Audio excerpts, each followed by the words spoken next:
Bonjour à toutes et à tous, aujourd'hui je vous propose de passer Civilisation, une aube nouvelle et son extension à la loupe.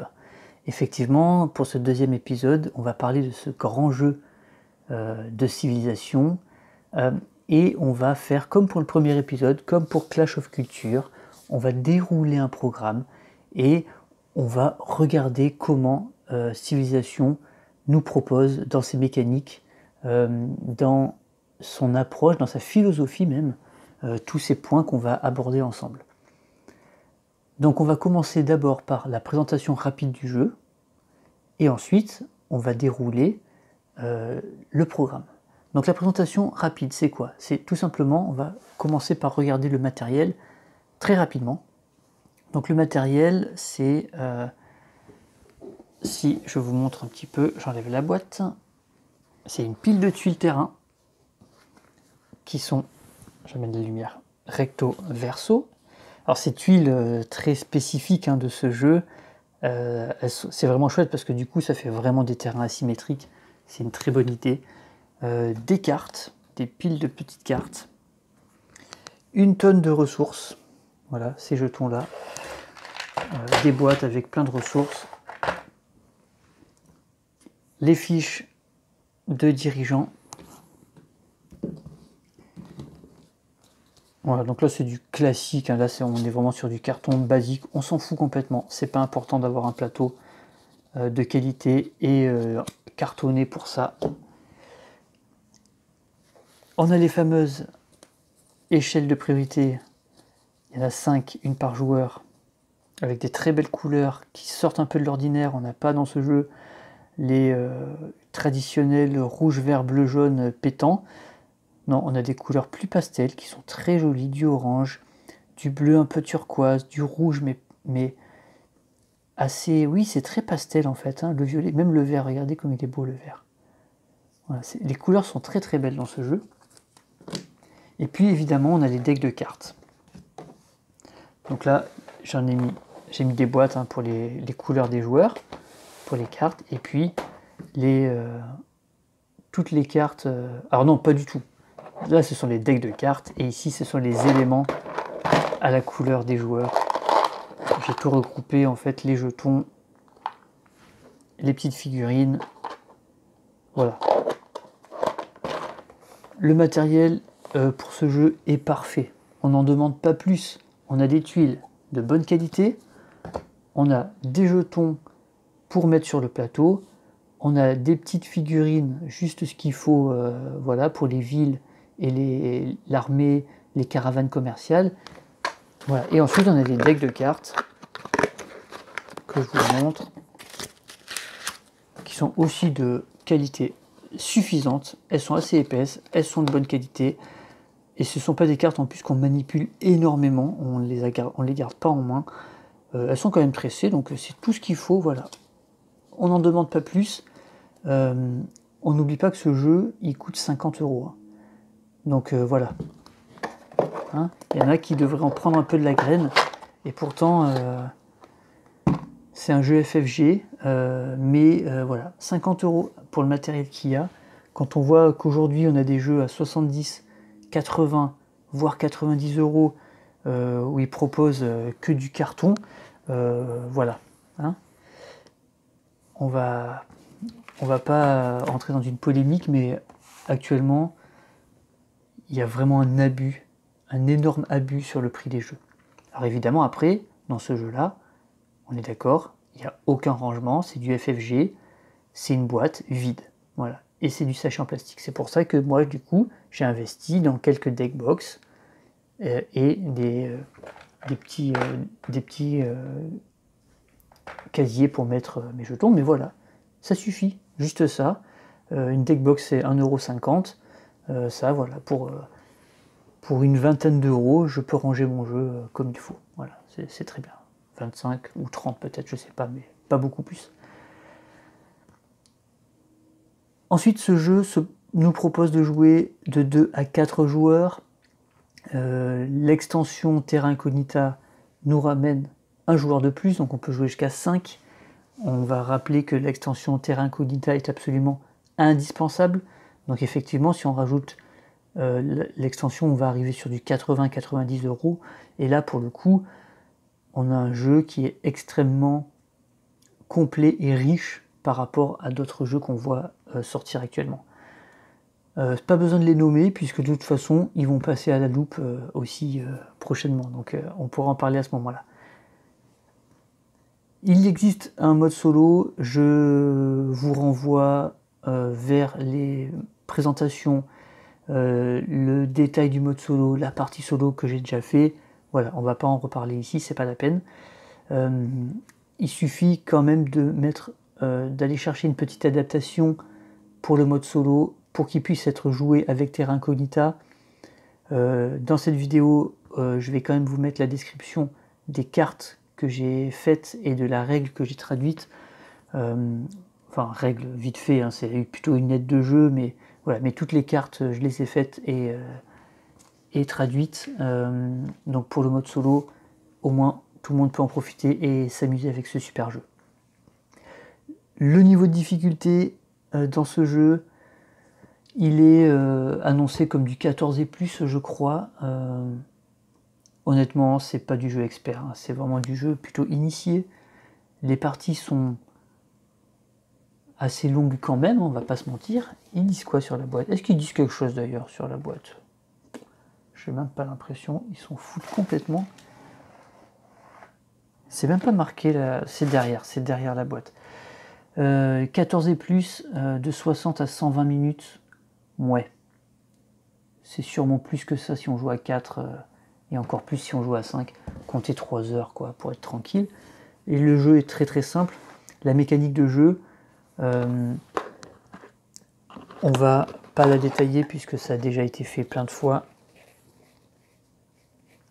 Mais c'est un système de deck de cartes. Si on joue par exemple la couleur orange, on a un deck de cartes qui représente nos développements. Voilà, il y en a 6, ça correspond à 6 actions qu'on peut faire. L'action scientifique, l'action industrielle, l'action de croissance, l'action économique, l'action militaire et l'action culturelle. Et notre action est sur la carte. Voilà. Donc on a ces cartes-là, on choisit l'action qu'on veut faire, on n'a qu'à lire, c'est hyper simple. Et ensuite, on fait évoluer nos cartes. Voilà. Et il y a ce système de mécanique de cartes qui se déplace sur une échelle de priorité. C'est super bien foutu. On ne va pas détailler ça ici puisque je l'ai déjà fait dans d'autres vidéos. Ce qui va m'intéresser plutôt, c'est la fin de partie. Comment on gagne dans ce jeu. Ça, c'est quelque chose que j'apprécie particulièrement dans ce jeu. Même si, on va le voir un peu plus tard, ça peut impliquer... comment dire, ça pourrait être un défaut aussi. Pour certains joueurs, ça l'est sûrement. Mais en tout cas, il y a des avantages, mais aussi des inconvénients. C'est un jeu à objectif, donc course, objectif. On commence avec des objectifs communs pour tout le monde au centre de la table. Et évidemment, chaque carte a 2 objectifs. Le premier qui remplit un des 2 objectifs le valide. Et ensuite, le premier qui valide 4 cartes gagne la partie. Voilà, c'est assez simple. Voilà. Donc, effectivement, il y en a beaucoup, des objectifs. Donc, les parties vont être relativement différentes. Parfois, les objectifs, ça va être orienté merveille. Il va falloir, comme là, construire plutôt des merveilles. Parfois, ça va être plutôt construire de la ville et s'étendre sur le territoire. Voilà, être diplomate, essayer d'aller chercher de la diplomatie ou récupérer des ressources et essayer de les garder et ne pas les dépenser. Là, on a encore de la merveille. Aller vers de la technologie, même si de toute façon, quel que soit l'objectif, on va de toute façon vers de la technologie. Voilà, être agressif, avoir des villes, des grosses villes, des villes écartées. Voilà, c'est assez simple. Mais le fait que ce ne soit pas toujours les mêmes, ça permet de varier un petit peu les parties et c'est très bien. Donc voilà comment ce jeu se déroule. C'est hyper simple. Course à l'objectif. Il n'y a pas d'objectif caché. Il n'y a pas... tout le monde a les mêmes objectifs en début de partie et on va choisir à chaque fois. Donc on ne va pas forcément tous faire les mêmes. Par exemple là, vous voyez, explorateur ou esthète, on n'aura pas la même direction. Mais voilà, on s'oriente notre stratégie par rapport à ce qu'il y a là, et par rapport aussi, évidemment, à notre civilisation. Donc voilà pour la présentation rapide du jeu, une dizaine de minutes. Je voulais pas faire beaucoup plus long pour ça, parce que la deuxième partie, c'est le cœur du sujet, et là, pour le coup, on va avoir besoin de temps, on va prendre le temps. Et on passe tout de suite, alors, qu'est-ce qu'un jeu de civilisation? On va détailler plein de thèmes, et on va voir comment Civilisation, une nouvelle, nous les propose. Alors le premier thème qu'on aborde, c'est jouer des civilisations. Dans un jeu de civilisation, est-ce qu'on joue des civilisations? Est-ce qu'on est sensible à la composante historique d'un jeu de civilisation? Dans une nouvelle, on joue des civilisations. Alors, pour ceux qui ne connaissent pas, il y en a peut-être, c'est directement l'adaptation de Civilization 6 sur PC. On va retrouver les mêmes personnages, on va retrouver les mêmes types de terrains, les mêmes ressources, les mêmes merveilles, enfin voilà. On est vraiment les mêmes quartiers, on est vraiment sur du Civilization 6, adapté en jeu de plateau, et merveilleusement bien adapté, avec ces mécaniques réellement élégantes. Et donc on joue des civilisations. Alors un petit défaut, un petit reproche qu'on pourrait lui faire, c'est qu'il n'y en a pas tant que ça. Je crois qu'il y en a 18. Alors c'est pas si mal, vous allez me dire, il n'y a pas beaucoup de jeux où finalement on peut jouer 18 civilisations. 1, 2, 3, 4, 5, 6, 7, 8, 9, 10, 11, 12, 13, 14, 15, 16, 17, 18, c'était bien ça. Donc finalement, c'est pas si mal. Mais moi, le petit reproche que je peux lui faire, c'est que finalement, il y a peu de civilisations antiques. Quand je joue à un jeu de civilisation, j'aime jouer des civilisations antiques. Là, on a l'Angleterre. Bon, ça n'a rien d'antique. On a la France, c'est pas antique. Les Pays-Bas, non plus. Le Japon, ça peut être une civilisation de l'Antiquité, mais j'aime les civilisations européennes. Les civilisations du pourtour méditerranéen, celles qui ont construit les 7 merveilles qu'on a l'habitude de connaître. Donc le Japon, c'est fini. Les Aztèques, la Chine, la Géorgie, les Incas, l'Indonésie, la Nubie, les Ottomans, la Pologne. Mais elles sont où les civilisations? Les Babyloniens, les Perses? Ben, ils sont pas là en fait. Les Zoulous. Ah, on a l'Égypte, on a Rome. Voilà, c'est tout.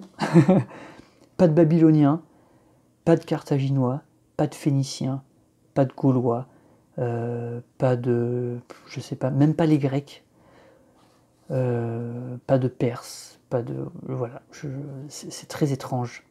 Et moi, ça me manque en fait, ça. Ça me manque. Alors souvent, bah, j'aime bien jouer l'Égypte et j'aime bien jouer Rome dans ce jeu. Alors même si je tire au sort. Hein. Alors ce qui me pose problème, c'est pas le fait que on se retrouve la Rome antique contre les Américains de Roosevelt. C'est pas ça qui me pose problème. Là, on va dire une dissonance historique, mais c'est pas ça qui me pose problème, c'est qu'il n'y a pas, on peut pas vraiment faire une partie avec recréer ce qui s'est passé pendant l'Antiquité autour de la Méditerranée. Voilà, quelque chose qu'on peut faire dans d'autres jeux, on peut pas le faire ici. Et ça, c'est un petit regret que j'ai. Alors, j'ai espéré qu'ils nous sortent une extension avec peut-être une petite extension, une mini-extension avec que des civilisations, un pack, mais ça n'a pas l'air de venir. Voilà, le jeu a déjà quelques années et voilà, donc ça n'a pas l'air d'être prévu, c'est dommage. J'aurais bien aimé une dizaine de nouvelles civilisations, voilà, les Grecs, les Carthaginois, les Babyloniens, les Perses. Voilà, ça me manque ça, mais c'est comme ça. Après, il y a le Japon, il y a la Chine, c'est sympa aussi. Hein. Donc, composante historique est liée, hein, puisqu'après, on prend les Romains, voilà, la capacité des Romains, c'est tous les chemins mènent à Rome, donc il va avoir une capacité particulière de ces villes, voilà, comme si elles étaient déjà interconnectées. Voilà, l'Égypte, il va plutôt construire des merveilles plus facilement, etc. Bon. Il y a des choses qui sont sympas, il y a des civilisations, il y a une composante historique, même si il peut y avoir des parties marrantes avec des Incas, des Romains, des Japonais et des Américains sur le même territoire. Mais bon, ça c'est pas très très grave à la limite. Du coup, ça nous amène à l'asymétrie, parce que on avait vu que c'était ce qu'on aimait dans les jeux de civilisation, des asymétries, et il y a plusieurs types d'asymétries. Il y a les asymétries de départ. Bon ben là, typiquement, ça va dépendre de la case de départ qu'on va avoir. Hein. Quelqu'un qui va démarrer ici, il va être entouré de déserts, de montagnes. Ici, il y a des plaines, des forêts. Ça peut avoir une grosse conséquence. Par exemple, si on se trouve sur un terrain où il n'y a aucune forêt, ben on n'aura pas la possibilité de construire une zone industrielle qui va booster notre production, donc notre capacité à construire des merveilles. Vous voyez, donc il va falloir absolument aller explorer, alors qu'ici, on peut très rapidement avoir une zone industrielle qui nous booste. Même chose pour les montagnes, où on peut mettre un campus scientifique, etc. Donc, la position de départ, elle a son importance. Elle a son importance, et là, c'est quelque chose qu'on retrouve vraiment du jeu vidéo. Le départ est important. Vous voyez, lui, il a une ressource proche, mais il a des barbares pas très loin. Lui, alors, ils ont essayé d'équilibrer quand même. Hein. On a tous plus ou moins une ressource à côté, mais lui, il n'a pas de barbares. Mais il a du désert. Voilà. Si on regarde de l'autre côté, lui, il a qu'une ressource, mais elle est plus éloignée. Voilà. Lui, il a une ressource proche, mais la tuile, il y a 3 cases, c'est de l'eau en fait. Donc il va rien pouvoir y faire. Voilà, donc c'est pas mal. Ça, je dirais pas qu'il y a des joueurs qui vont être plus ou moins avantagés par rapport à ça, mais ça a son importance quand même. Voilà. Et moi, ça c'est quelque chose que j'aime.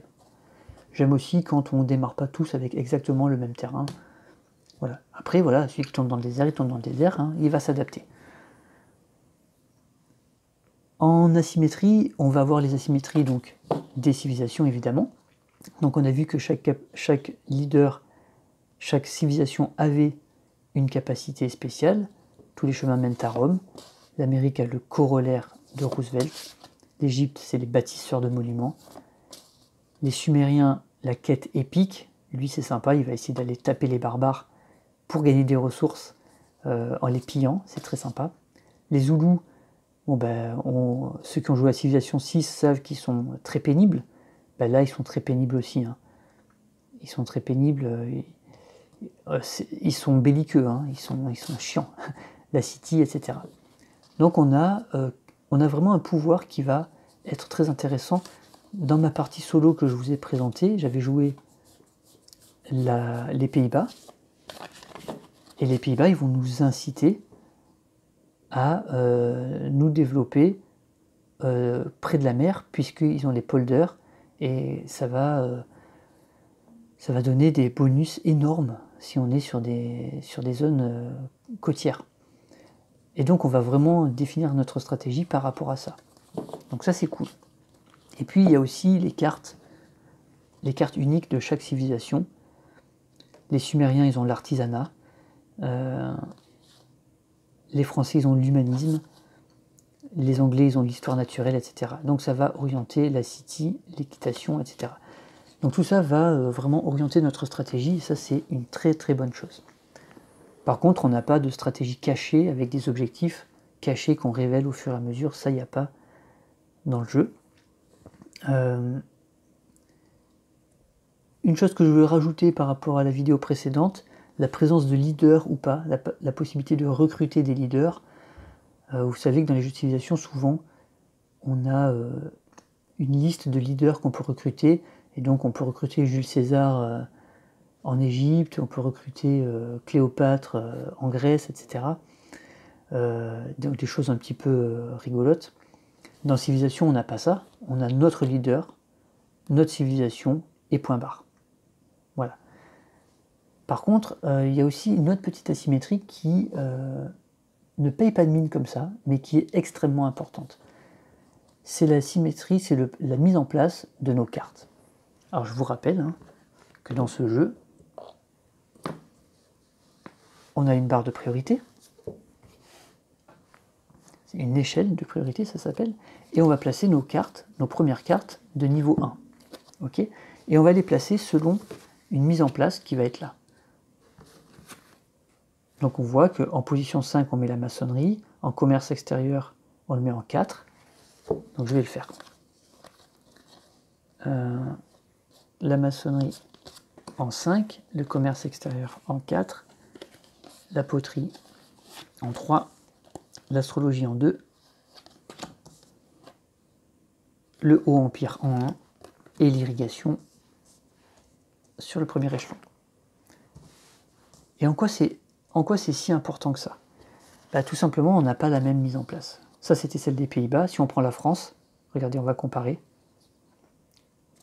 Les Pays-Bas avaient la maçonnerie en 5, la France a la maçonnerie en 1. Ils sont inversés, vous voyez, les Pays-Bas avaient la culture en 1, la France, ils l'ont en 5.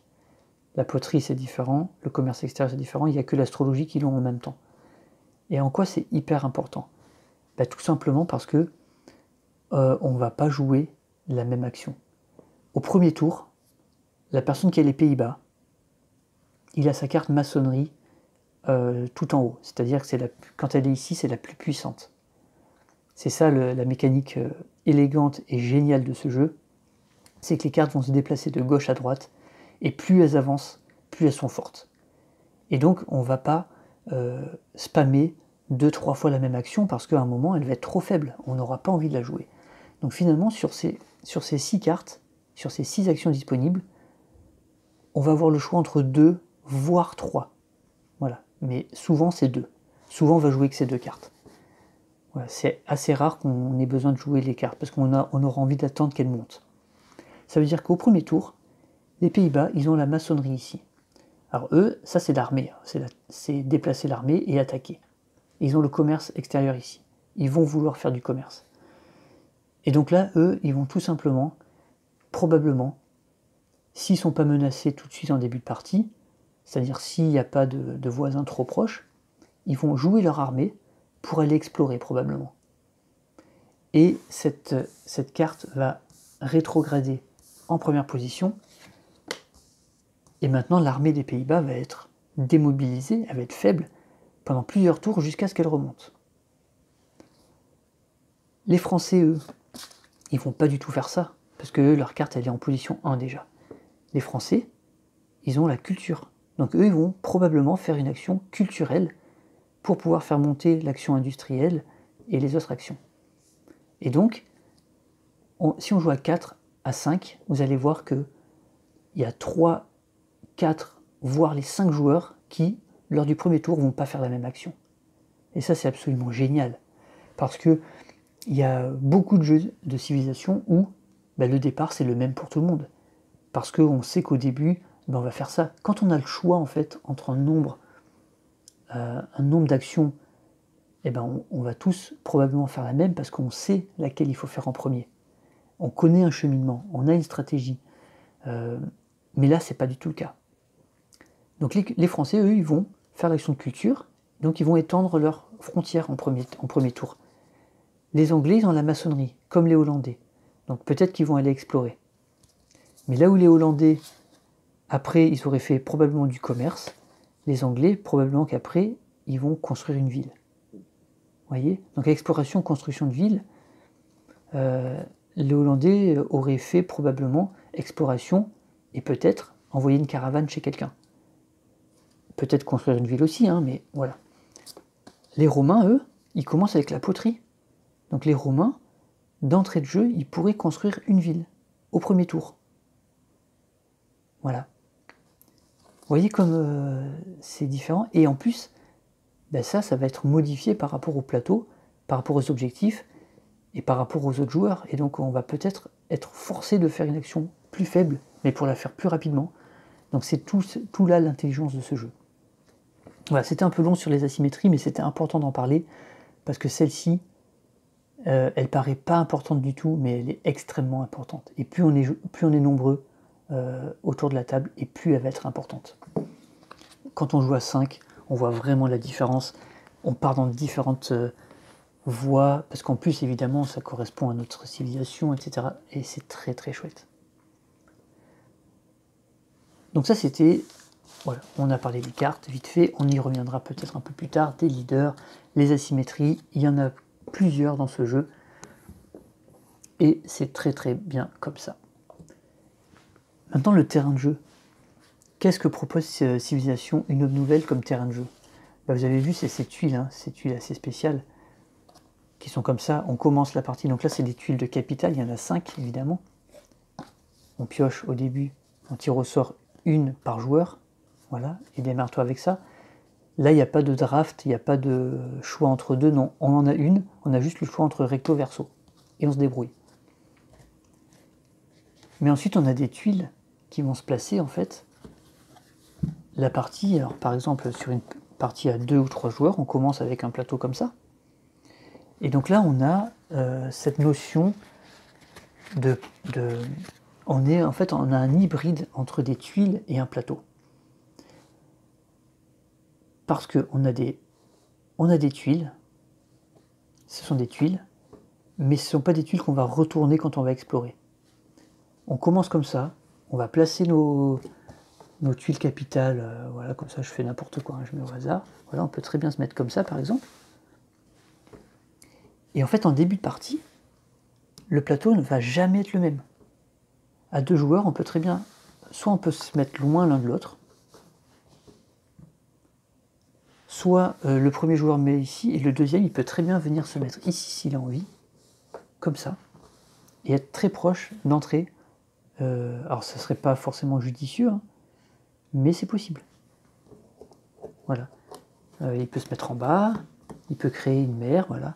Et il peut vraiment, par exemple, s'isoler par un bras de mer ici, et être protégé, au moins pour une bonne partie de la partie, tant que ce joueur-là n'a pas la capacité d'aller sur l'eau, lui il est tranquille, il va pouvoir explorer ici. Parce que ce qui est génial dans ce jeu, c'est l'exploration, évidemment. On rappelle, apporté par Terra Incognita, pas par le jeu de base. L'exploration, c'est on pioche une tuile au hasard et on la rajoute sur le plateau. Voilà. Et donc on la met comme ça, on la met comme ça, on la retourne, on choisit, on cherche. Voilà, on peut se mettre comme ça, agrandir. Vous voyez, on est presque sur une île. Et le plateau, il est complètement modulable. Il va jamais être pareil. Et 2 parties vont vraiment pas se ressembler par rapport aux objectifs, par rapport aux asymétries, et surtout par rapport au terrain qui va jamais ressembler à un terrain qu'on a déjà eu. C'est impossible. Vous voyez là, un terrain comme ça? Regardez comme c'est incroyable. Voilà, quel jeu de civilisation propose des terrains comme ça, où il peut y avoir quelqu'un qui est quasiment sur une île, quoi. C'est ouf. Alors on pourrait pas être sur une île, hein. Je pense pas qu'on puisse le faire, hein. Ça serait marrant d'essayer, mais non, je pense pas qu'on puisse le faire. Mais peut-être, hein, si on met ça...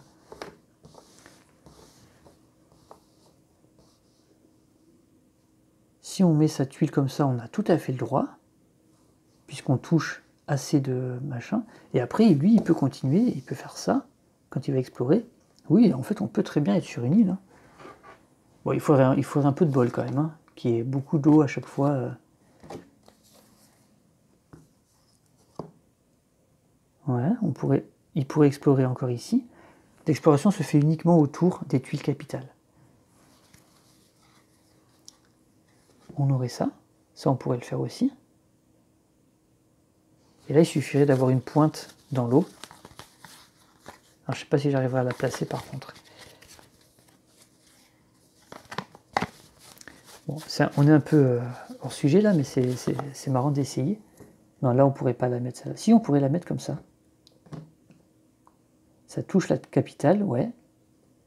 Bon, on pourrait pas parce que ça touche de l'eau. Bon, mais on serait pas loin quand même. On serait pas loin de pouvoir faire une... Bon, ça serait vraiment un concours de circonstances assez grand, mais c'est marrant de voir qu'on pourrait se retrouver sur une île, en tout cas sur une presqu'île, ça c'est sûr qu'on peut le faire, parce que je l'ai déjà fait. et être vraiment isolé des autres et pas du tout développer son armée et être tranquille dans son coin. Et ça, on en parlera quand on parlera des stratégies à la fin de la vidéo. Alors, j'ai tout mélangé, c'est pas grave, je les retrouverai. Ah non, elles sont là. Donc, dans ce jeu, c'est un plateau, mi-tuile, avec une exploration vraiment intelligente. Un plateau qui grandit, qui change de forme, qui change de physionomie. Et ça, c'est vraiment cool. Et voilà, il n'y a pas de suspense, on est sur un 4X pur et dur. J'ai déjà fait une vidéo 4X ou pas 4X sur Civilization. C'est un 4X pur et dur. Il est parfait en fait, c'est un 4X parfait. Du coup, pour le plateau, on a quelque chose qui est de très très haut niveau dans ce jeu. Le terrain de jeu est vraiment très bien pensé et c'est vraiment un des gros points forts de ce jeu.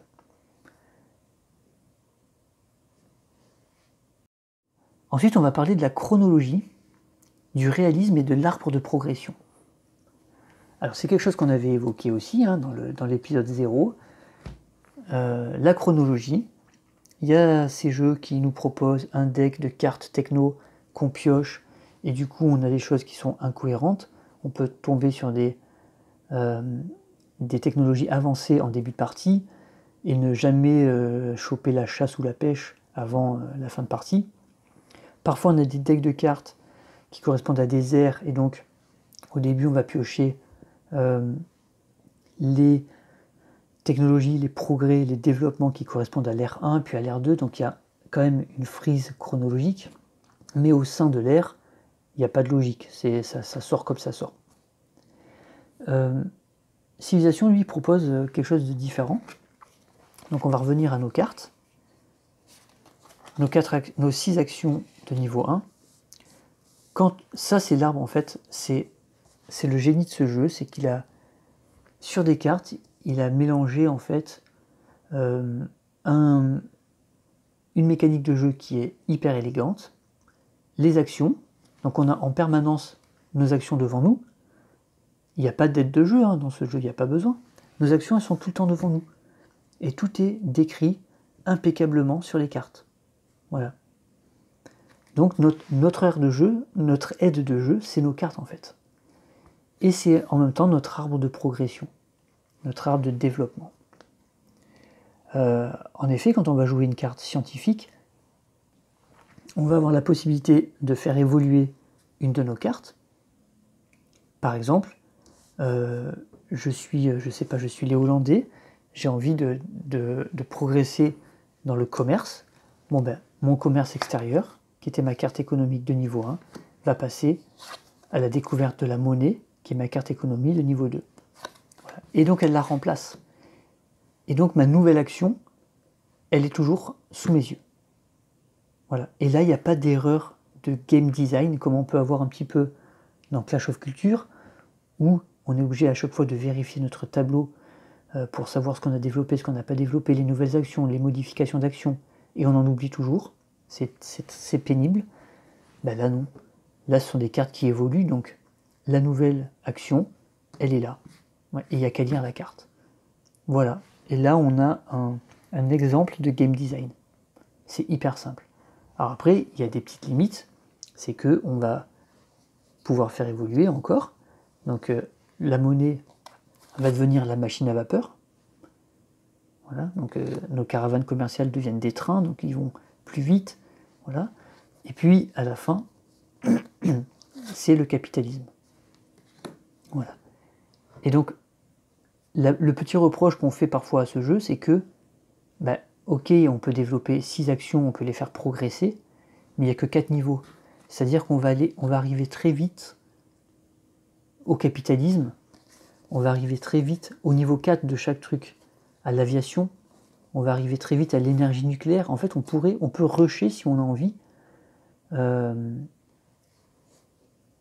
On peut faire progresser à chaque fois uniquement la même branche. Alors, c'est pas une bonne idée, hein. C'est pas une bonne idée parce qu'après on va être faible à côté. Mais voilà, on arrive très vite à des choses qui sont très évoluées. Et donc ça peut gêner certains joueurs. Et je peux le comprendre aussi. Même si, effectivement, dans le jeu, on a plutôt tendance à faire tout évoluer progressivement et à aller chercher exactement la carte dont on a besoin. Voilà. Donc, on a une chronologie dans le sens où on commence par des cartes qui sont faibles et qui vont progresser de plus en plus. On choisit la branche de l'arbre qu'on veut faire évoluer. On peut aller à fond dans une ou dans l'autre, ou monter progressivement toutes en même temps. Donc il y a un certain réalisme qui est là, même si voilà, le développement est un peu rapide. Voilà, c'est quelque chose qu'ils auraient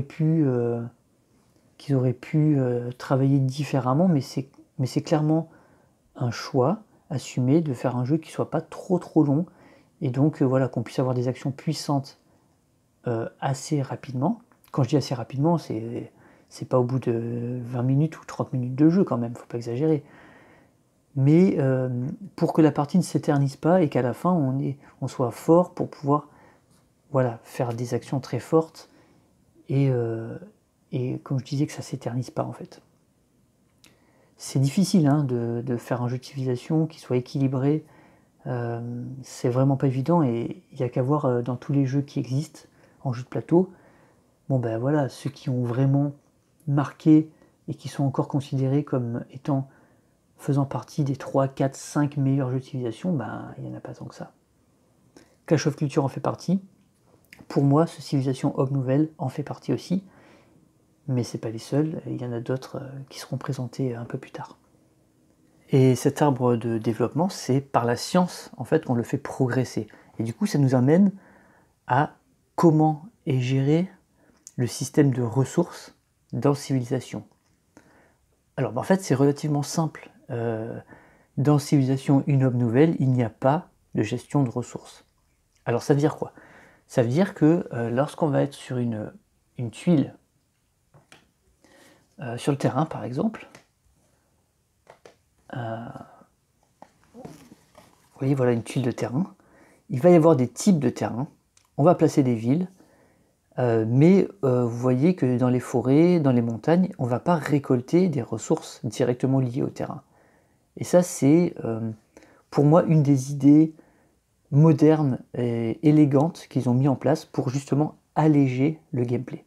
C'est-à-dire que contrairement à un jeu comme Clash of Culture qu'on a vu dans l'épisode précédent, on ne va pas avoir des tours consacrés, des actions consacrées à aller récolter des ressources. Et ça c'est cool, parce qu'on n'a pas besoin de s'en occuper. Quand on prend l'action industrie, hein, l'action de construction, on a le choix entre construire une merveille ou, au début en tout cas, construire une ville. Bon, ben, si vous regardez, construisez une ville sur une case, voilà, située à 2 cases ou moins d'une case alliée. Voilà, point barre. Il n'y a aucune notion de ressources. Il n'y a aucun endroit où on dit il faut dépenser du bois, de la pierre ou je sais pas quoi. Non, on s'en fout. On va juste prendre en considération le type de terrain sur lequel on a le droit de construire. Et puis c'est tout. Et après la ville, une fois qu'elle est placée, le terrain va servir uniquement à déterminer le niveau de défense de la ville. Une ville en plaine va être beaucoup moins défendable qu'une ville en montagne. Voilà. Et ça, c'est vraiment basé sur le jeu vidéo, et c'est extrêmement intéressant le placement stratégique des villes. Pour en revenir aux ressources, il existe quand même des ressources, hein. Calmez-vous, calmez-vous. Bien sûr, il existe des ressources. Ce sont ces ressources-là. Il y en a 4 différentes. Ça correspond aux ressources de luxe, hein, on va dire. Et en fait, elles vont nous servir uniquement, pas exactement uniquement, mais quasiment uniquement, à construire des merveilles. Voilà. Donc construire une ville, c'est juste, on place sur le terrain, sur une case valide, point barre. Pour construire une merveille, c'est un petit peu différent, je vais vous en montrer une. Voilà. Pour construire une merveille, par exemple l'université de Sankoré, donc c'est une merveille médiévale, c'est une merveille de type scientifique, elle a son bonus, voilà, son pouvoir permanent une fois qu'on l'a construite, et elle a son coût en production. Donc celle-ci va nécessiter 9 en production pour la construire. Mais il y a aussi deux ressources qui y sont associées. Donc si on possède une de ces deux ressources, ça nous donne, on va dire, un plus 2 en production. Ou, autrement dit, ça diminue de 2 le coût de la merveille. Et ensuite, on défausse cette ressource qu'on aurait. On peut avoir les deux pour diminuer de 4. On peut avoir 2 fois le même pour diminuer de 4, ça marche aussi. Donc c'est pas du tout des ressources nécessaires pour construire la merveille. Ça aurait pu, mais c'est pas ça. Non, c'est si on les a, ça réduit le coût. Voilà. Donc c'est très important d'aller chercher, ce sont des lieux stratégiques qui vont être très convoités entre les joueurs, par les joueurs, pardon, parce que ces ressources-là vont être très importantes pour construire les merveilles, et les merveilles sont très fortes dans ce jeu, et dans ce jeu, on va avoir beaucoup de merveilles à la fin de la partie. Voilà. C'est aussi ce qui fait une des particularités de ce jeu.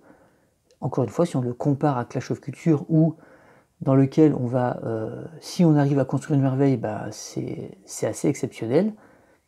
On en aura une, mais je ne crois pas qu'on puisse vraiment se baser sur une construction de merveille dans Clash of Culture. Ici, au bout d'un moment, à partir d'un certain moment de la partie, on va pouvoir construire des merveilles quasiment à chaque action, pas à chaque tour, hein, mais à chaque action industrie. Donc c'est-à-dire que tous les 4, 5 ou 6 tours, on va pouvoir construire une merveille quand on est puissant. Voilà, donc la gestion des merveilles dans Civilization, une aube nouvelle, est gérée et proposée de façon, je trouve, très intelligente et très moderne. Voilà. Et moi j'aime beaucoup ça. Ils ont vraiment fait un énorme travail d'adaptation du jeu vidéo en jeu de plateau. Ça c'est indéniable. Mais en plus, on se retrouve avec un jeu, même si on ne connaît pas le jeu vidéo, on se retrouve avec un jeu qui est vraiment très élégant et très riche, très fluide. Et ça, c'est grâce à des mécaniques qui sont très bien pensées. Voilà. Cela étant dit, il y a aussi un autre type de ressources dans le jeu. Mais ça va plutôt être des ressources génériques. Je vais vous les montrer. C'est ce qu'on appelle dans le jeu les jetons commerce. C'est en fait des jetons qu'on va récupérer par exemple quand on va piller des barbares. On pille des barbares, on récupère un jeton comme ça. Voilà. C'est une ressource, on va dire, générique, un peu universelle. Quand on va aller commercer avec un adversaire, on envoie une caravane commerciale dans une ville adverse, on récupère 2 jetons comme ça. Et on les place où on veut sur les cartes, de manière à leur donner un bonus. Donc on va choisir quelle action on va pouvoir booster. Par exemple, si on revient sur notre action industrielle de construction, on peut avoir jusqu'à 3 jetons commerce sur chaque carte. Et vous voyez, on peut, en les dépensant, rajouter plus 1 en production lorsqu'on construit une merveille. Donc c'est vraiment très intéressant. On peut aussi en avoir quand on va commercer avec des routes, avec des cités-états, pardon. Là, pour le coup, on ne peut pas choisir sur quelle carte on le met, mais on le met sur la carte qui correspond au type de la cité-état. Si on va visiter une cité-état commerciale, ce jeton, on fait du commerce avec elle, automatiquement il va sur notre carte économie. Voilà. Donc ça c'est vraiment très, très bien, parce que ça va servir pour plein de choses. Ça va servir quand on va combattre, quand on va progresser en sciences, quand on va étendre notre territoire. Voilà, selon où on met les jetons qu'on arrive à acquérir, ça va améliorer notre action. Donc on va pouvoir stratégiquement, si on a déjà défini une ligne stratégique, on va pouvoir l'augmenter encore plus grâce à ces jetons-là. Et on peut devenir très très fort dans un domaine. Donc voilà comment fonctionne le jeu au niveau de la gestion de ressources. Si on revient sur un plateau, alors je vais prendre 2 trucs un peu au hasard comme ça. Voilà, je vais en mettre un 3e ici. Voilà. Admettons, on a un terrain comme ça. Hein. Si on aborde le sujet de la construction de villes et de la construction de merveilles un peu plus en détail.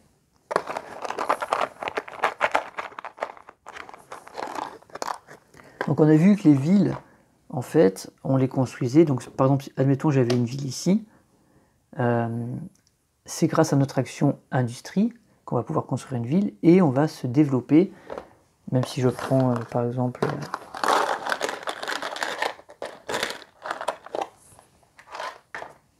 des jetons contrôle, voilà. Donc on a une ville, on va pouvoir étendre nos frontières tout autour d'une ville. C'est comme ça que le jeu fonctionne, hein. Et donc c'est cette notion de 4x, le x de l'expansion de ce jeu qui est vraiment intéressante, puisqu'on a nos villes, on va pouvoir étendre nos frontières autour de la ville pour la rendre plus forte, pour la rendre majeure, on appelle ça une ville majeure une fois qu'elle est entourée, et ensuite on va pouvoir construire d'autres villes situées à une distance déterminée par rapport à notre niveau en industrie, mais ça peut être à 2 cases. Admettons, je vais plutôt me mettre comme ça. Voilà. On peut aller jusqu'à 2 cases au début d'une case alliée, donc on peut partir de ça là et compter 2 cases, on peut venir ici, et notre ville, on peut la construire là. Ce qui va nous permettre, ultérieurement, d'aller récolter cette ressource grâce à un de ces jetons-là. Voilà. Donc voilà comment le jeu nous propose de nous étendre sur le territoire, de construire des villes avec un effet boule de neige de plus en plus, un territoire de plus en plus grand, mais qui va rester interconnecté plus ou moins. Et ça, c'est quand même chouette. On ne peut pas, d'ici, aller décider de construire une ville à l'autre côté de la map. Donc la construction de ville, elle est très simple, et ça fonctionne très très bien, et il y a vraiment un positionnement, comme je disais tout à l'heure, stratégique pour aller construire des villes par rapport aux ressources, aux merveilles naturelles, attention aux barbares, aux cités-états, à l'adversaire évidemment, etc. Et par rapport bien sûr à nos capacités de civilisation. Au niveau de la construction de bâtiments, qu'en est-il dans ce jeu? Alors il n'y a pas exactement de bâtiments dans ce jeu, on va plutôt construire des villes et des merveilles, mais quand même, grâce à Terra Incognita, ils ont rajouté les quartiers spécialisés. Donc ça fait office de bâtiment au final. Puisque effectivement on ne va pas pouvoir construire un théâtre, on ne va pas pouvoir construire un opéra, je ne sais pas moi, un bâtiment militaire ou quoi, mais on peut avoir un quartier spécialisé de chaque type. Donc là on a la place de théâtre qu'on peut construire pareil adjacent à nos villes. Donc là par exemple j'ai le quartier spécialisé culturel qui va me donner des bonus et qui va encore développer ma culture et donc me permettre d'agrandir mes frontières plus rapidement. Donc il y en a 5. Donc c'est le culturel, l'économique, l'industriel, le militaire et le scientifique. Voilà. Donc on va les construire selon, encore une fois, la stratégie qu'on a choisie et aussi selon les territoires valides qu'on a. La zone industrielle se construit, alors on peut la construire n'importe où en fait, mais elle va être efficace si elle est adjacent ou entourée de forêts. Le campus militaire c'est pareil, on peut le mettre où on veut, mais il va être efficace s'il y a des montagnes à proximité, etc. Donc c'est vraiment très intéressant de penser, et encore une fois, hein, c'est une adaptation du jeu vidéo qui est extrêmement fidèle dans le principe, évidemment c'est adapté, mais dans le principe c'est extrêmement fidèle. Quand on va placer notre ville, on va déjà réfléchir à ok, quel quartier spécialisé je vais pouvoir mettre, est-ce que je peux mettre une zone industrielle, donc voilà, donc on va anticiper des choses, et ça c'est extrêmement plaisant. Pour les merveilles, on en a déjà un petit peu parlé. Le système de merveilles, il est tout simple, en fait on a des merveilles de 4 types, économiques, scientifiques, culturelles et militaires. Et en fait ce sont des paquets de cartes, et donc on va pouvoir construire la carte qui est révélée sur chacun des paquets. Donc on a comme un marché en fait de merveilles qui va s'épuiser au fur et à mesure, donc il faut les construire quand elles nous intéressent, il faut y aller, hein, il ne faut pas hésiter. Et ça on peut le construire avec notre action industrie. Voilà, donc les merveilles sont très simples, la seule condition c'est d'avoir les ressources, enfin la production nécessaire, et puis il faut avoir on peut construire une merveille par ville, donc il faut avoir des villes libres pour pouvoir construire une merveille. Voilà, c'est la seule condition, et voilà, ça marche plutôt pas mal.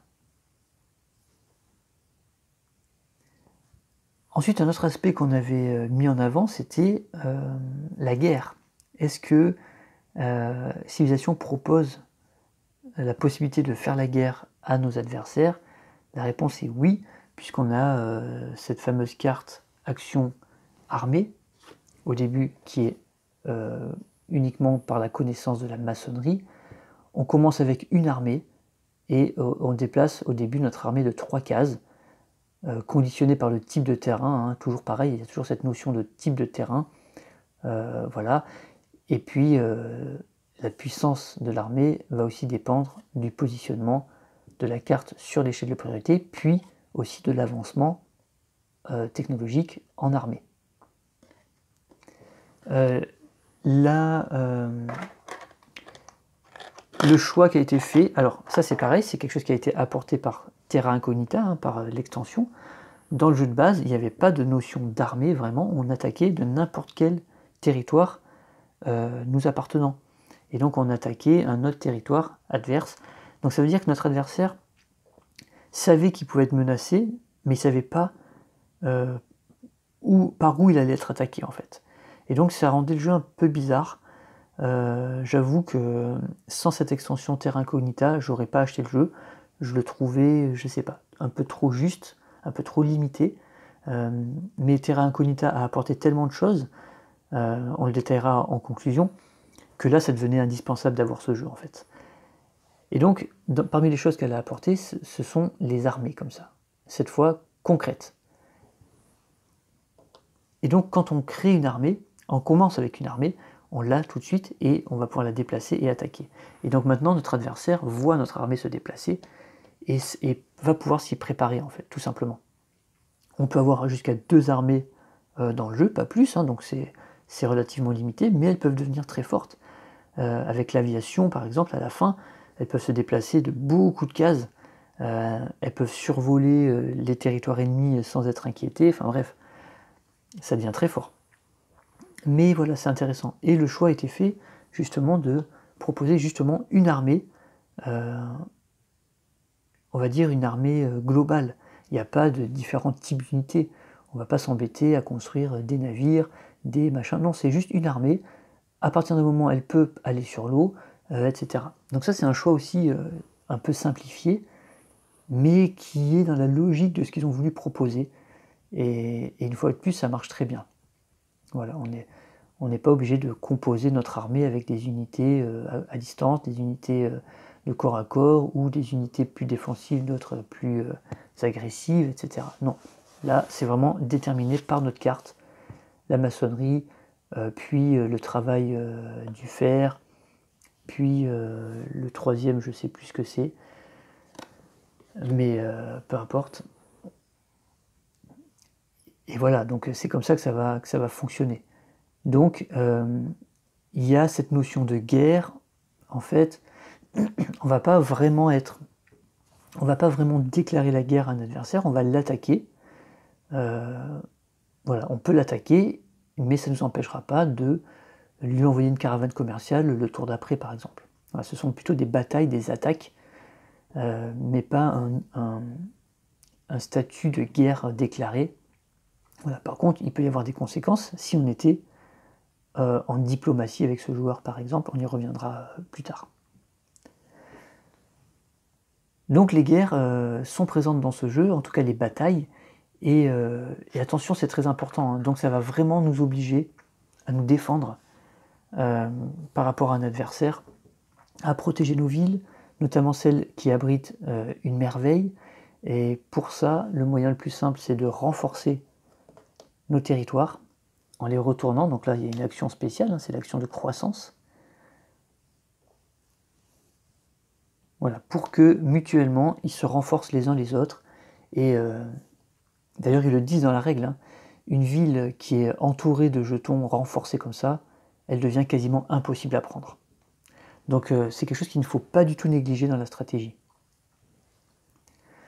Donc voilà pour le côté guerre-bataille, c'est présent de façon simplifiée mais très fluide et ça marche très très bien comme ça. Donc il n'y a pas du tout de question cette fois de domination, de territoire, non, on envoie notre armée, c'est pour taper ou explorer, mais surtout pour taper. Donc voilà, là on a vu les points les plus courants dans les jeux, on va aborder maintenant les points qui sont un petit peu plus précis, un petit peu plus, on va dire, riches, les points qu'on ne retrouve pas souvent dans les jeux de plateau, dans les jeux de civilisation. Et on va commencer par le bonheur de la population. Ça, c'est quelque chose qui me tient à cœur, hein, je vous l'avais indiqué déjà dans les vidéos précédentes. Je trouve que gérer le bonheur, la satisfaction de notre population, ça devrait être vraiment quelque chose indispensable dans un jeu de civilisation. Ça me paraît difficile de concevoir le principe même d'un jeu de civilisation, donc de gérer une civilisation, de la faire progresser et prospérer, sans que la satisfaction du peuple soit au moins présente. J'allais dire au cœur du jeu, mais au moins présente. On l'a vu dans Clash of Culture, c'est le cas. Par ville, on a des villes qui ont un statut de mécontente à heureuse, et ça va booster la production de cette ville. Pas que la production, mais plus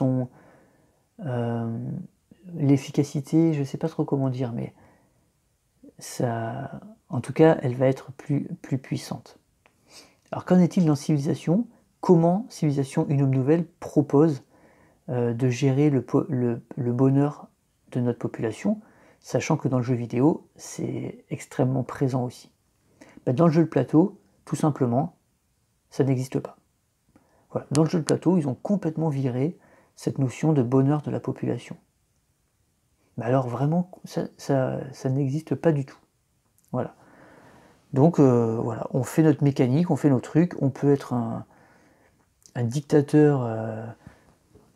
Bon, il n'y a pas vraiment de dictature dans le jeu, hein, puisque on peut avoir une orientation un peu plus militariste, mais on n'a pas non plus les gouvernements comme le fascisme ou des choses comme ça, qui peuvent complètement réprimer la population.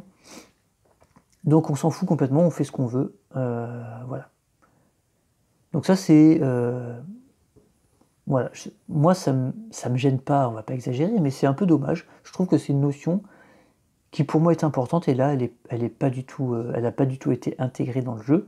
Alors je sais pas comment ils auraient pu le faire. Peut-être qu'ils ont essayé et puis ils ont vu que ça alourdissait le gameplay, je ne sais pas.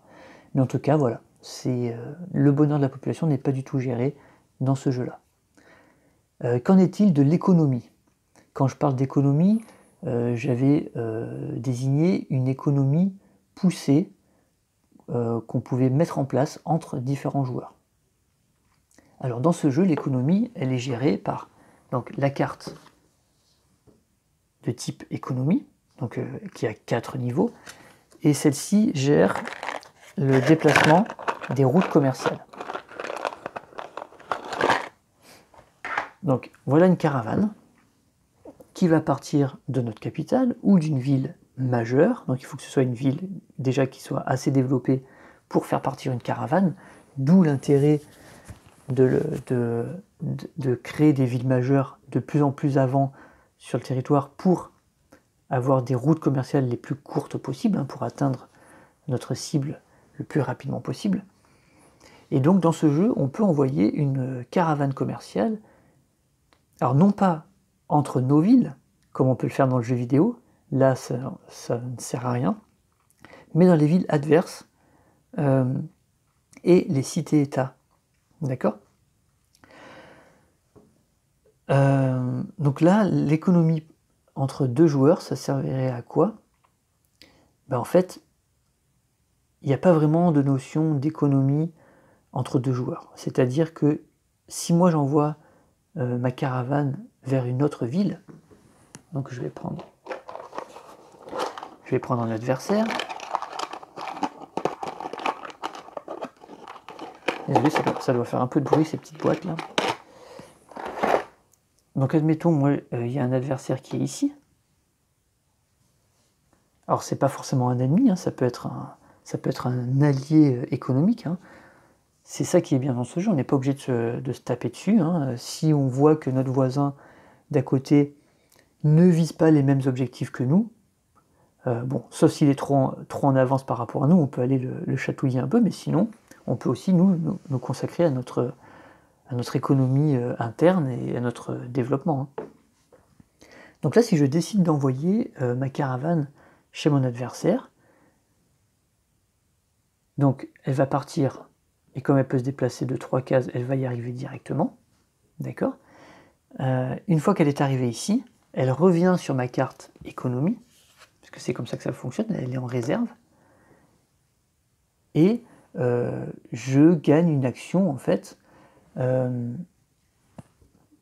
il y a deux choses en fait qu'on peut faire quand on fait ça, et du coup on va y revenir aussi tout à l'heure, mais la première des choses c'est de récupérer des jetons commerce. Voilà. Je vais chez mon adversaire avec une caravane commerciale, je fais du commerce avec lui, ça me rapporte des ressources.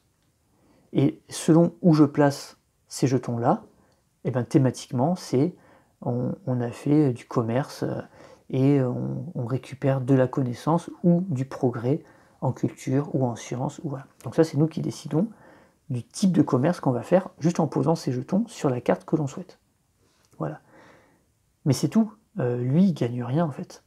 Donc il n'y a pas un système, un statut privilégié entre deux joueurs qui seraient alliés commerciaux.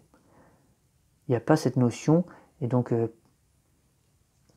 il n'y a pas d'alliance commerciale en tout cas dans le jeu. Mais par contre,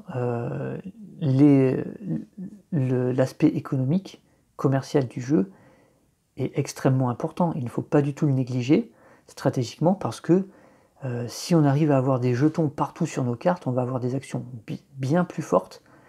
Et voilà, donc c'est vraiment un aspect très important qu'il ne faut pas négliger du tout. On reviendra un petit peu sur l'aspect économique tout à l'heure, puisque ça va avoir une conséquence aussi sur la diplomatie. Dans l'économie, parfois dans les jeux de civilisation, on a la présence d'argent, hein. On gagne de l'argent qu'on va redépenser et tout. Ici, il n'y en a pas du tout.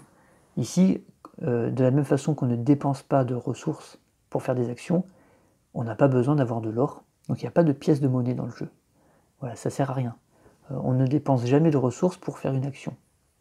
Et ça, c'est un très bon point, hein, de mon point de vue, vous l'aurez compris, je crois.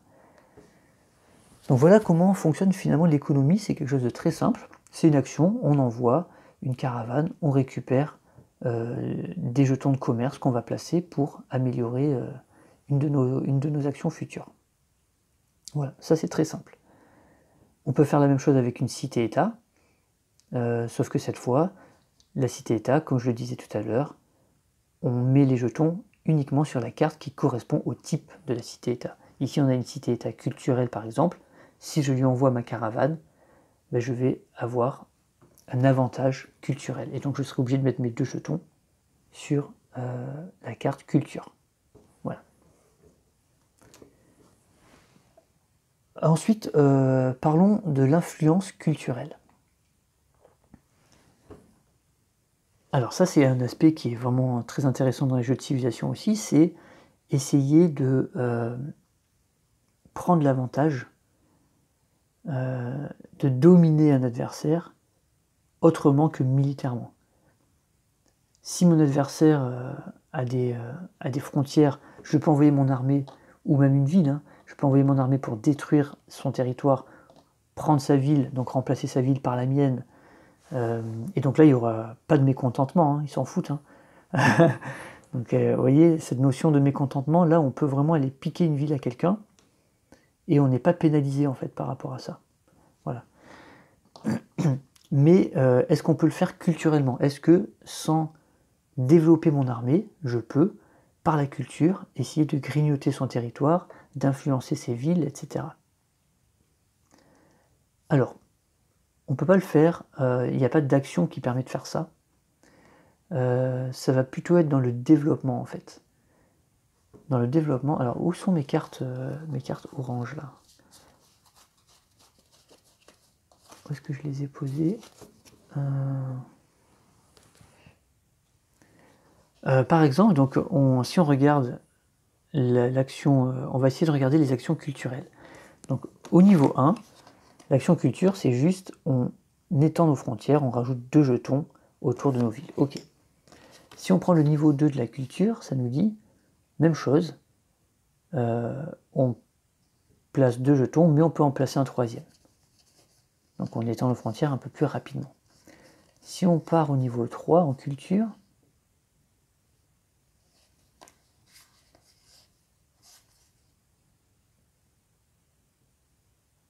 donc pareil, c'est encore une fonction améliorée.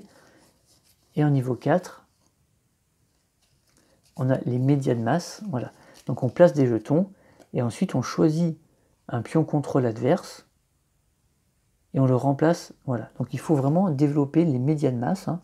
Donc l'influence, ça va être un peu par la, pas forcément par la propagande, mais par le rayonnement culturel, hein, puisque nos médias vont parler de notre culture et ça va intéresser nos voisins.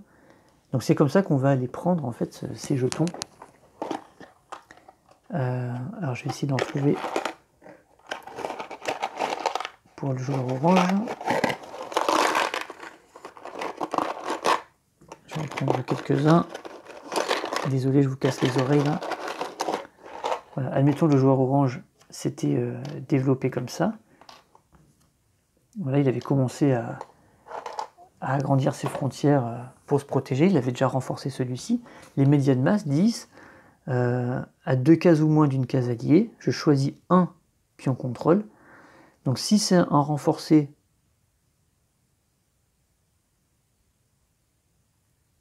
je le remplace, je le retourne, donc j'affaiblis en fait son pion. S'il était non renforcé, je l'enlève et je mets un des miens, alors je ne le prends pas ici, hein, je le prends dans ma réserve, à la place. Donc à quoi ça peut servir ça? Ben, ça peut servir à 2 choses. Ça peut servir déjà à nous ouvrir le chemin pour envoyer notre armée. Voilà. Là, elle peut atteindre la ville sans être obligée d'affronter un jeton avant. Ça peut tout simplement, lors d'un objectif où on a besoin d'avoir un nombre de jetons, bah de lui en enlever et nous d'en récupérer. Voilà, il peut y avoir des choses comme ça. Ça peut lui faire perdre un statut de ville majeure. Vous voyez, si par exemple il était comme ça, il avait une ville majeure, je remplace son jeton, sa ville n'est plus majeure, et donc ça peut le pénaliser. Il ne pourra plus par exemple envoyer son armée depuis cette ville, ni même sa caravane commerciale. Donc ça peut être intéressant aussi de faire ça. Il peut y avoir voilà, plusieurs raisons à le faire, et c'est uniquement par cette carte, je crois, qu'on peut changer les jetons des autres joueurs. Donc il faut déjà s'être développé en culture. Vous voyez, c'est pas quelque chose qu'on peut faire en début de partie. Il faut avoir un niveau culturel élevé pour pouvoir le faire. Et ça, c'est plutôt bien pensé, je trouve. Parce qu'en début de partie, bah, je vois pas comment culturellement on pourrait influencer. Il faut qu'il y ait de la culture pour pouvoir le faire. Donc ça, c'est plutôt c'est quelque chose que j'aime pas mal. Après, effectivement, c'est pas une action hyper puissante. Ça va être, je pense, très situationnel. Dans certains cas, on va utiliser ça parce qu'on a besoin de le faire, mais ça ne va pas être une stratégie culturelle qu'on va mettre en place.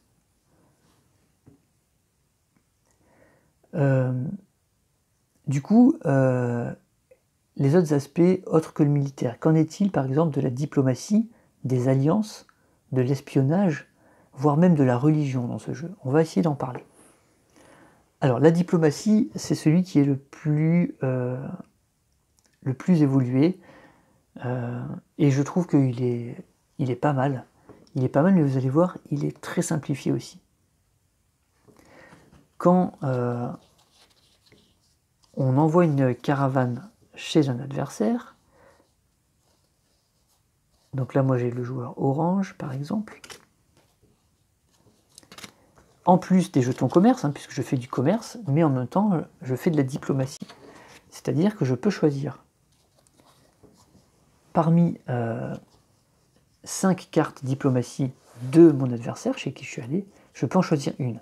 On peut en avoir qu'une seule par joueur, sauf cas exceptionnel, mais normalement on peut en avoir qu'une seule par joueur. Donc on choisit le type de diplomatie qu'on peut mettre en place avec ce joueur. Par exemple, je peux choisir d'établir une ambassade chez le joueur orange. Donc j'envoie ma caravane chez lui, je commerce, je prends des jetons commerce que je place où je veux, et aussi je décide d'installer une ambassade chez lui. Et là vous allez voir que c'est super intéressant, parce que l'ambassade, ça dit quoi? Une fois que j'ai une ambassade chez lui, donc je prends sa carte et j'ai ambassade chez le joueur orange.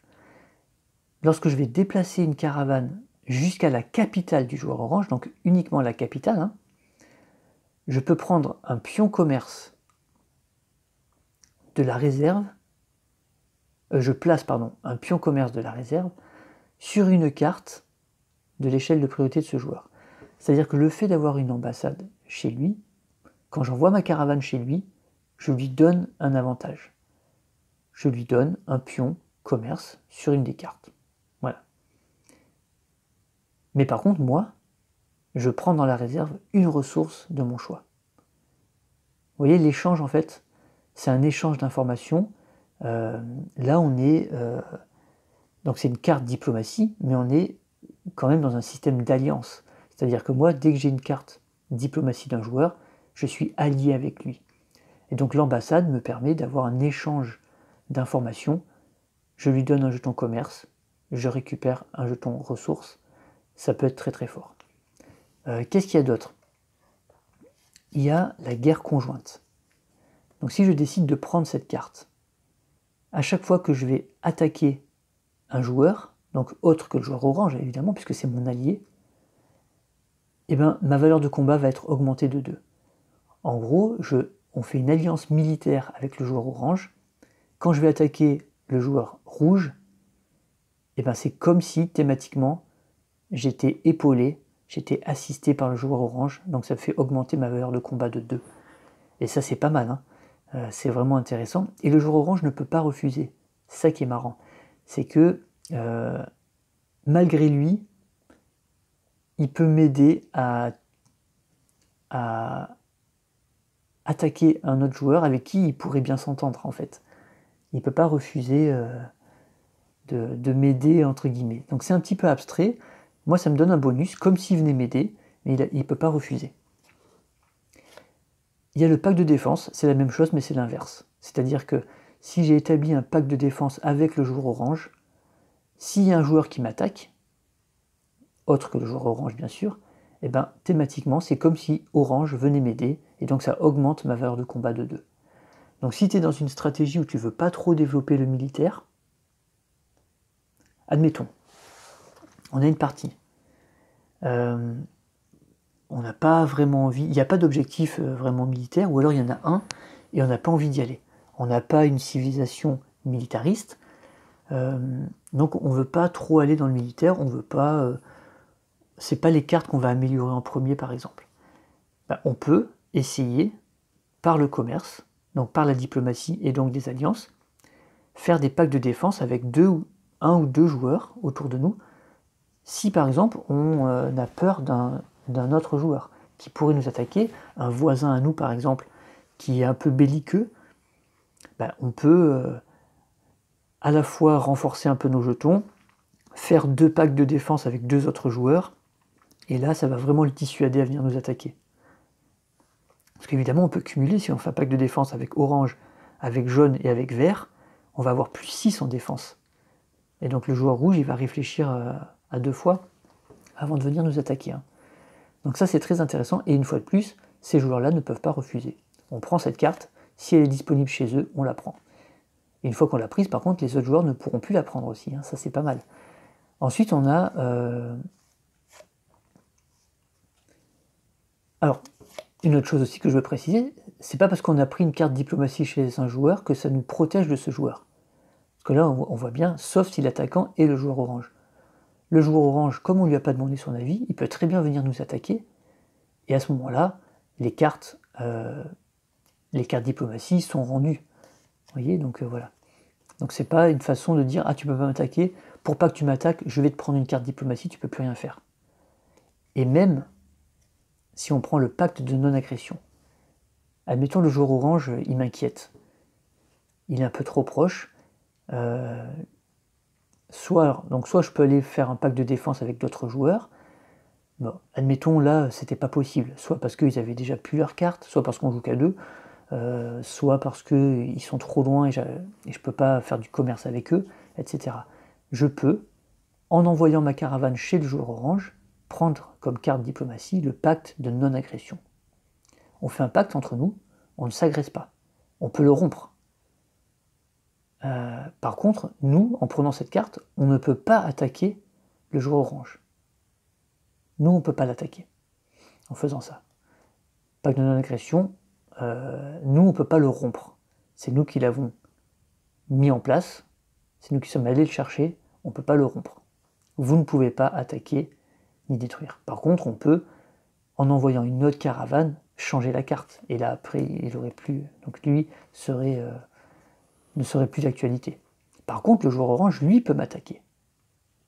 Mais s'il le fait, je peux riposter. Comment ? Si le joueur orange attaque ou détruit un de vos éléments, vous pouvez rendre cette carte, t'es pas obligé, mais ça serait bizarre de ne pas le faire, pour intervertir votre carte de priorité armée et n'importe quelle autre carte dans votre échelle de priorité. Alors attention, ça veut dire quoi ? Ça veut dire que dans ce cas-là, par exemple, admettons j'ai un pacte de non-agression avec le joueur orange. Comme je vous disais, ça ne me protège pas énormément de lui. Parce que s'il m'attaque, je lui rends cette carte et je vais pouvoir passer ma carte armée, l'échanger avec n'importe laquelle. Donc l'idée c'est de dire, ok, tu m'as attaqué, prochain tour, moi je mets ma carte. Je fais tout tomber. Avec deux mains, ça sera plus simple. Je mets ma carte armée, je la passe en niveau 5, je l'intervertis avec ma carte astrologie, ma carte science, pour que, à mon tour, j'ai une armée forte pour pouvoir l'attaquer.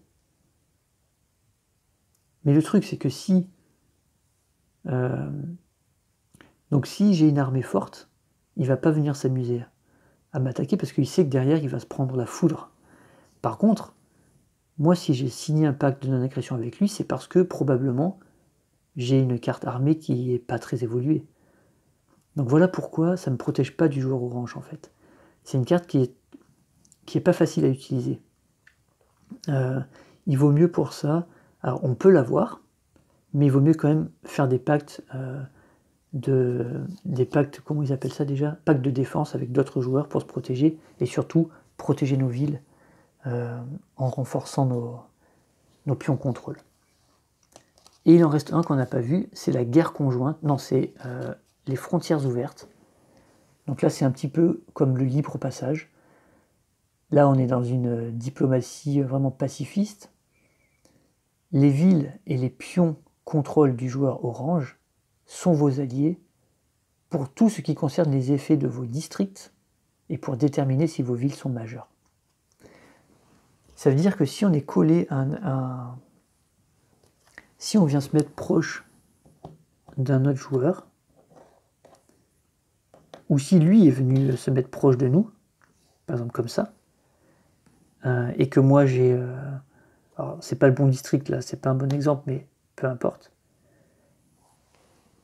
Si j'ai les frontières ouvertes, je peux utiliser ces pions comme si c'était les miens en fait, pour que mon district puisse utiliser la case qui est là, pour que ma ville soit considérée comme majeure et donc envoyer mes caravanes depuis ici, mes armées depuis ici, etc. Donc on a des frontières, c'est un traité de libre passage en quelque sorte, un petit peu.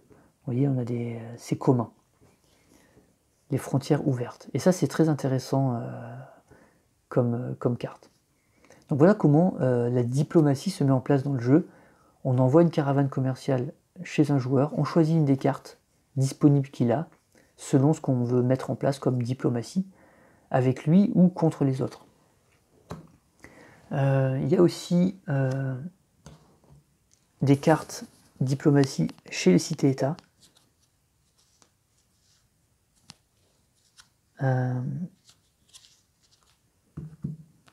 Voilà, j'en prends par exemple une au hasard.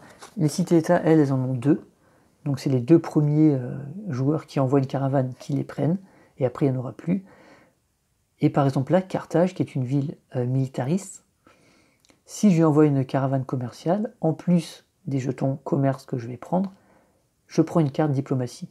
Et donc je suis allié avec Carthage et elle va m'aider dans le domaine militaire. Par exemple là, lorsque vous défendez ou attaquez une cible autre que Carthage évidemment, augmentez votre valeur de combat de 1 pour chaque pion, cité-état et chaque ville alliée située à 2 cases ou moins de la case du défenseur. Donc là, ça peut être très très fort, hein, quand il y a beaucoup de villes, machin. Voilà. Donc ça, c'est pareil. On regarde pour chaque cité-état ce qui peut nous intéresser. Est-ce qu'on va aller s'allier avec elle? Voilà. Donc c'est vraiment des aspects très intéressants du jeu qui ne sont pas les aspects principaux, on est d'accord, par rapport aux actions, etc. Mais c'est présent et c'est pas du tout à négliger. C'est pas du tout à négliger, ça peut faire la différence lorsqu'on choisit la bonne merveille, le bon allié de cité-état, la bonne carte diplomatie d'un joueur. On peut faire des choses vraiment très intéressantes. Donc diplomatie alliance, voilà, c'est présent de cette forme-là dans le jeu. Et je trouve que ça marche plutôt bien. C'est quelque chose voilà, qui a son importance, mais sans être le cœur du jeu non plus. C'est plutôt intéressant. En ce qui concerne l'espionnage, il n'y a pas d'espionnage, hein. Dans le jeu, il n'y en a pas. En même temps, il n'y a rien à espionner. C'est-à-dire qu'il n'y a pas d'objectif caché, il n'y a pas de... Voilà, donc ça n'existe pas du tout dans ce jeu. Et la religion, pareil. La religion, ils l'ont complètement retirée du jeu. Enfin, retirée par rapport aux jeux vidéo. En tout cas, ils ne l'ont pas du tout intégré. Alors, ça aurait pu, hein, ils auraient pu mettre une couche religieuse, mais voilà, je pense que... Alors, ils auraient pu le faire sans mettre une action de religion en haut, mais faire apparaître la religion sous un aspect un peu différent, un petit peu là, comme avec des cartes. On aurait pu, je sais pas, peut-être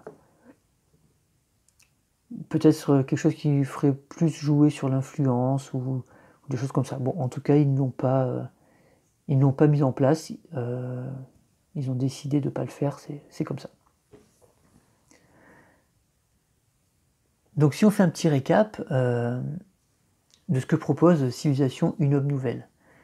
Déjà, on a des civilisations avec 3 types d'asymétrie. La capacité principale de la civilisation qu'on joue. On va avoir sa carte unique. Voilà, chaque civilisation a une carte unique qu'on va essayer d'atteindre. Et les placements, la mise en place des actions qui va déterminer notre départ en fait. Plus l'emplacement des terrains, puisque aléatoirement on ne va pas être sur le même terrain, on ne va pas avoir les mêmes ressources, on va avoir parfois des cités-états, parfois pas, parfois des barbares, parfois... Et donc ça va vraiment, en début de partie, orienter notre stratégie. Si on se retrouve avec des barbares proches, ben on aura peut-être envie de ne pas trop tarder avant de faire une armée ou de protéger notre ville. S'il n'y en a pas, on est un peu plus tranquille. Voilà, la ressource, est-ce qu'elle est loin, est-ce qu'elle n'est pas loin, etc. Donc l'asymétrie dans le jeu, elle est assez présente et c'est un des points forts du jeu. Ensuite, au niveau du plateau, on a ce plateau modulable au hasard, donc ça va jamais être pareil. Parfois il va y avoir des lacs, parfois pas, parfois beaucoup de montagnes, parfois pas. Et puis le terrain qui grossit au fur et à mesure de l'exploration, donc la forme va être différente, la taille va être différente. Un autre point fort du jeu, clairement. Clairement, moi je connais pas d'autres jeux de civilisation qui proposent ça. Un plateau comme ça qui change de forme J'en connais pas d'autres. Si vous en connaissez, dites-moi, mais moi j'en connais pas. On l'avait déjà vu, on a un 4X fort, un 4X vraiment, on va dire parfait dans ce qu'il propose sur les 4 composantes du 4X. On a quand même un arbre de progression qui certes est assez original avec ses cartes qui vont évoluer. Alors, effectivement, il y a 6 branches, ça c'est sympa, elles sont un peu courtes. On arrive au niveau 4 assez rapidement. Voilà, ça c'est quelque chose qui est un petit peu dommage, je trouve. On ne joue pas en fait en suivant des aires prédéfinies. Donc voilà, on peut se développer un petit peu comme on veut et ça va quand même relativement vite. Les gestions de ressources, ils ont eu la très bonne idée de virer la gestion de ressources et de faire un système beaucoup plus simple, plus épuré et d'une élégance vraiment très intéressante. On va construire nos villes sur le plateau, elles vont grossir, on va avoir des quartiers spécialisés, on a des merveilles qui sont faciles à construire à partir d'un moment, on peut en avoir une par ville, on peut attaquer nos adversaires avec notre armée qui est là, la déplacer sur le plateau. Voilà, donc ça, tout ça c'est bien présent. Par contre, ce qui n'est pas là, c'est la gestion du bonheur de la population.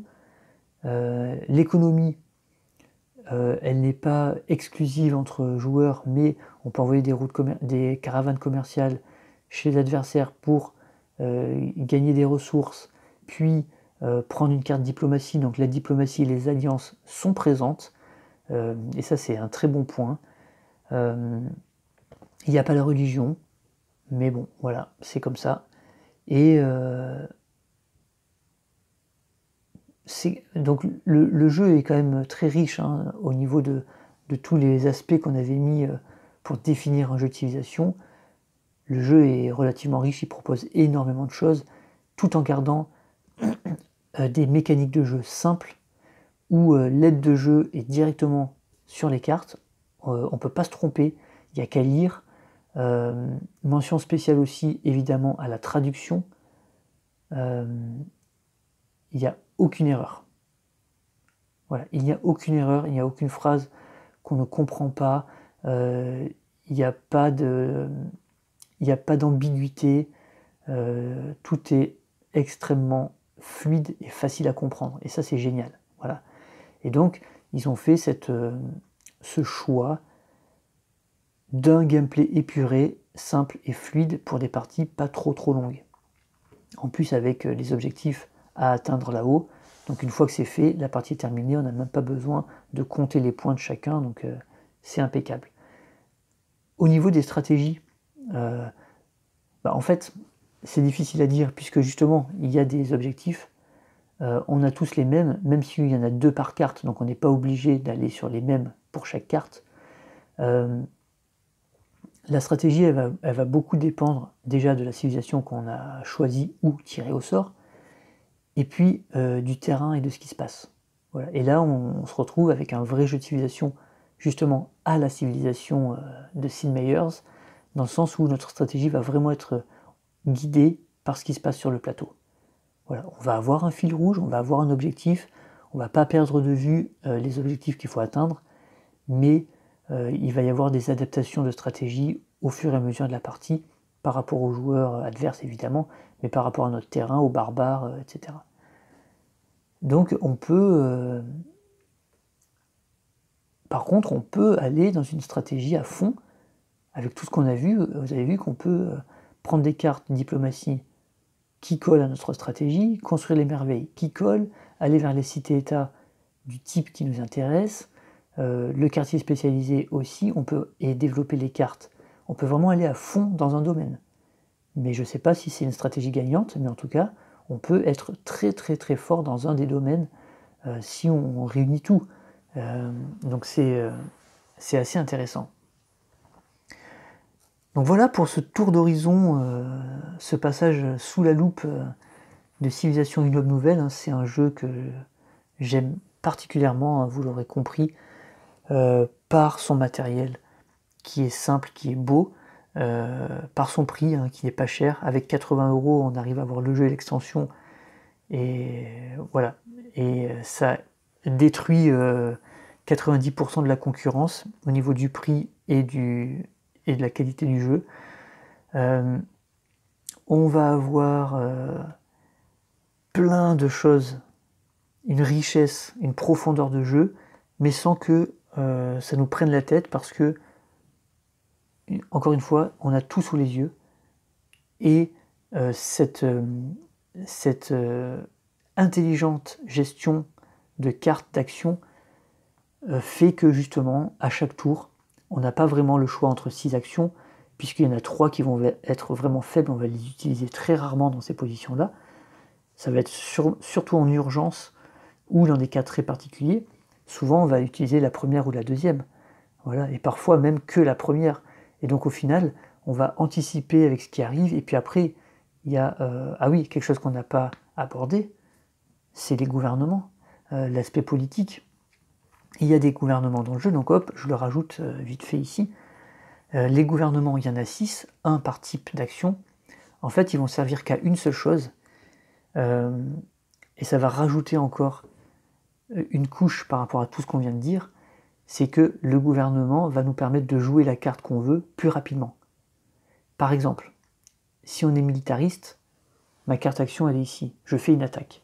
J'utilise ma carte, ma connaissance de la maçonnerie, j'envoie mon armée, j'attaque. Je rétrograde cette carte. Elle va se retrouver en position 1.